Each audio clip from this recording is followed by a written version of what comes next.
আমি বলছি না যে 100% রোগমুক্ত হয়ে যাবে বা একটাও ফুল ঝরবে না, এটা বলছি না।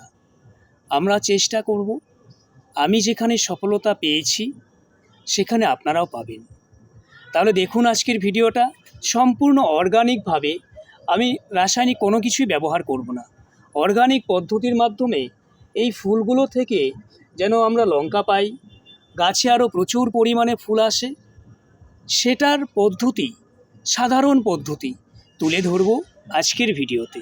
প্রথমে আমি ফোকাস করব টবের মাটিতে। আপনি যে পাত্রে লাগিয়েছেন সেই পাত্রের মাটিটা আগে দেখুন। মাটি যদি স্যাঁতসেঁতে হয়, সবসময় ভিজে ভিজে আকারে থাকে, সেই গাছে ফুলের পরিমাণ যেমন কমে যাবে, আর ফুল আসলেও ফুলগুলোকে আমরা গাছে টিকিয়ে রাখতে পারবো না। মাটি থাকবে এরকম আকারের যেখানে কোনো স্যাঁতসেঁতে ভাব থাকবে না। আমি একটু মুঠি মুঠি করলাম, দলা বেঁধে গেল। এবার দেখুন আরেকবার একটু করলাম, একেবারে ঝুরঝুরে হয়ে গেল। গাছ যেন এখান থেকে তার পর্যাপ্ত পরিমাণে জল শোষণ করতে পারে, আবার যেন মাটিটা ভিজে ভিজেও না থাকে, সেদিকে আমাদেরকে প্রথম নজর দিতে হবে।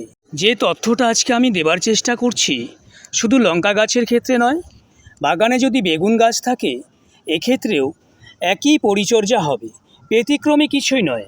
মনে করুন আপনি আজকে জল দিয়েছেন, জল দিতেই হবে, যেহেতু মাটি খুব শুকিয়ে যাচ্ছে, গরম পড়ে গেছে, জল দিতেই হবে।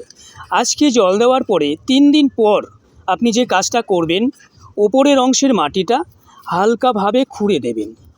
এতে কি হয়, মাটি স্যাঁতসেঁতে হয় না, উপরের মাটিটা শুকিয়ে যায়, মাটিটা খড়খড়ে একটা ভাব চলে আসে। তারপরে 2 দিন পর আরেকবার জল দিয়ে দিলেন, 3 দিন পর আরেকবার সামান্য খুঁড়ে দিলেন। এই কাজটা করবেন, তাহলে গাছের ফুল ঝরা অনেকটাই কমে